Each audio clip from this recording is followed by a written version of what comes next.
मंत्री जी, एक ये आप लोगों ने आज जो प्रदर्शन किया था वो कुछ अन्य मुद्दे को लेकर था, लेकिन उसके साथ साथ आपने एक और चीज़ की चर्चा की, जो रुद्रपुर मामला है, जो एक जख्म है देवरिया के नाम पे, तो उस जख्म को वापस फिर से कुरेद दिया गया है यहाँ पे, उसकी चर्चा आपने कर दी। देवरिया सदर विधायक ने बहुत बड़ी रैली करवाया। रैली में करोड़ों रुपया इकट्ठा किया। इकट्ठा करने के बाद मंच पर हाथ उठाया। हाथ उठा करके कहा कि जीवन विपक्षी सांसदों की जो निलंबन हुई है, 100 से ज्यादा सांसद जो निलंबित हुए हैं, उसको लेके प्रदेश में अलग अलग जगहों पे जो विपक्षी पार्टियां हैं धरना प्रदर्शन दे रही हैं। अभी हम लोग देवरिया जनपद के कलेक्ट्रेट में हैं। आपने देखा, विजुअल्स में आपने देखा कि किस तरीके से समाजवादी पार्टी के जो दिग्गज नेता हैं वो सभी का यहाँ पे जमावड़ा हुआ था और सभी लोग अपनी अपनी बात रख रहे थे। भारतीय जनता पार्टी की जो सरकार की नीतियां हैं उसको लेकर अपना विरोध प्रदर्शन जता रहे थे। अभी हमारे साथ राधेश्याम जी हैं, पूर्व में 3 बार जो है विधायक रह चुके हैं, मंत्री भी रह चुके हैं। बहुत बहुत स्वागत है देवरिया की धरती पर। धन्यवाद। सबसे पहला सवाल यही है कि जो इतने सांसदों का निलंबन हुआ है, इसको आप किस ढंग से देखते हैं? जो 142 सांसद निलंबित किए गए हैं, ये आज़ादी के बाद पहली बार ये भाजपा की सरकार में निलंबित हुए हैं सांसद। सांसद चुन के जाते हैं लोकसभा में क्षेत्र के समस्या की बात उठाने के लिए, लेकिन मोदी जी इतने तानाशाह हैं कि वो समस्या सुनना नहीं चाहते हैं। पहली बार 142 सांसदों को निलंबित किया गया है, जो लोकतंत्र की हत्या है। ये सरकार लोकतंत्र पर विश्वास नहीं करती है। इसके विरोध में राष्ट्रीय अध्यक्ष माननीय अखिलेश यादव जी के निर्देश पर आज हम लोग जिलाधिकारी कार्यालय के सामने धरने पर बैठ करके एक महामहिम राष्ट्रपति जी को ज्ञापन सौंपे हैं। फिर आगे जो निर्देश होगा उस हिसाब से हम लोग संघर्ष करेंगे। अच्छा, क्या लग रहा है मंत्री जी, आगे आने वाले समय में 2024 का जो लोकसभा चुनाव है वो सर पे खड़ा है और इस वक्त में जो है भारतीय जनता पार्टी के द्वारा, जैसा कि आपका आरोप है, अगर इस तरीके की कार्रवाई की गई है बदले की भावना से, तो इसका क्या प्रभाव पड़ेगा 2024 के चुनाव में? क्या जनता आपका जो मैसेज है कन्वे आप करने की कोशिश कर रहे हैं, क्या जनता ये समझ पाएगी और 2024 में किस तरीके से जनता आपके साथ खड़ी होगी? हम लोग जनता को बताएंगे। मोदी जी ने 2014 में वादा किया था कि हम 2 करोड़ नौजवानों को 1 साल में नौकरी देंगे। अगर वो नौकरी दिए होते तो 10 साल में लगभग 20 करोड़ नौजवान रोजगार पाया होता। राशन दे करके जनता को ये पंगु बनाना चाहते हैं। यही बिहार में रोजगार मिल रहा है। पहले बिहार के लोग यूपी में आकर के, महाराष्ट्र में आकर के नौकरी करते थे। पहली बार यूपी के लोग बिहार में जाके नौकरी कर रहे हैं। बीजेपी के नेताओं को शर्म से डूब के मर जाना चाहिए कि यूपी में जब से बीजेपी की सरकार बनी, सरकारी नौकरी पर बैन लग गया। सभी विभागों में आउटसोर्सिंग हो गया।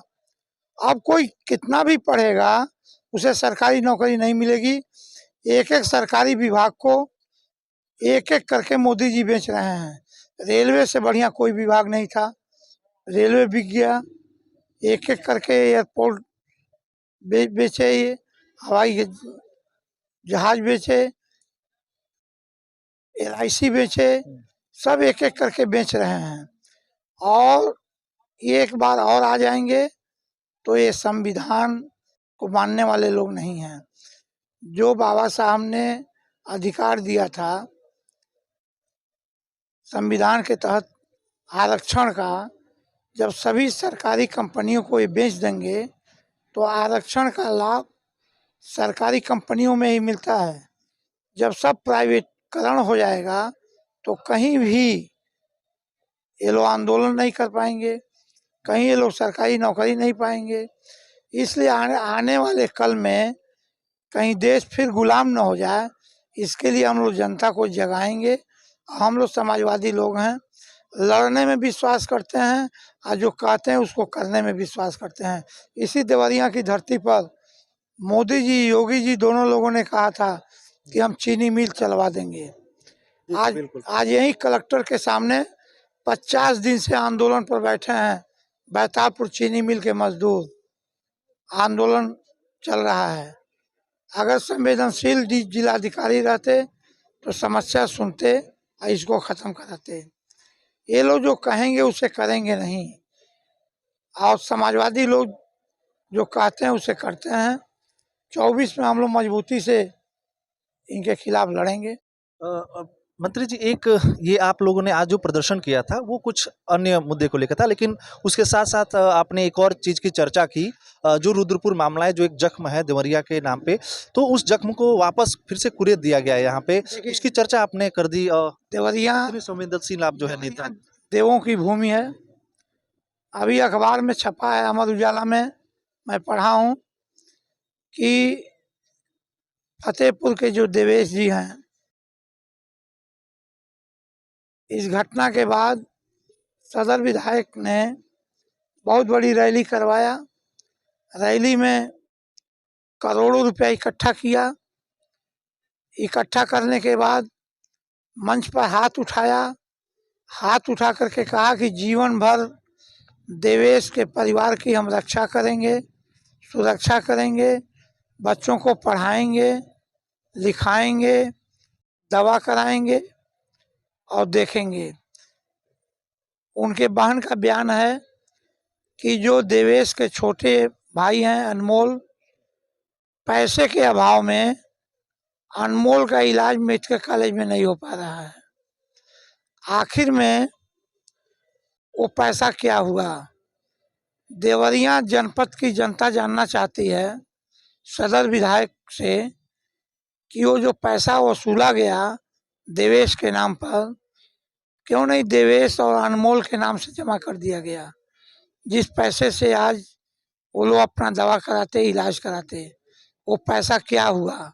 इसका जवाब का इंतजार रहेगा कि सलममणि त्रिपाठी देवरिया की जनता को दें।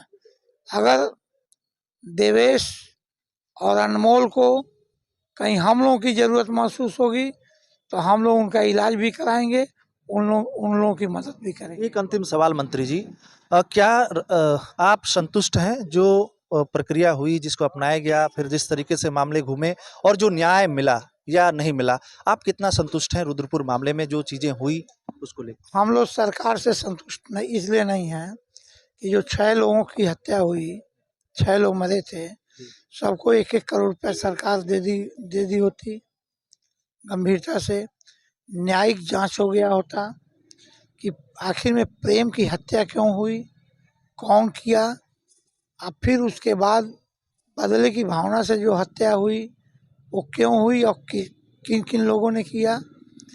न्यायिक जांच के बगैर न्याय संभव नहीं है। समय देने के लिए बहुत बहुत धन्यवाद।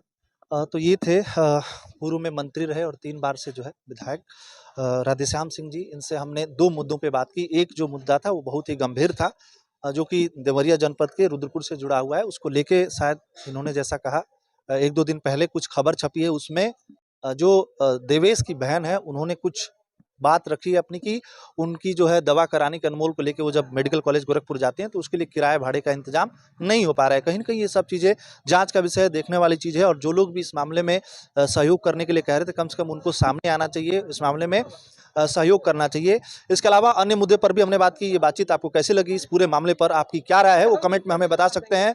और अगर आप पेज पर नए हैं तो पेज से जुड़िए, फॉलो करिए, राइजिंग भारतवर्ष को समर्थन दीजिए। बने रहिए हमारे साथ। नमस्कार।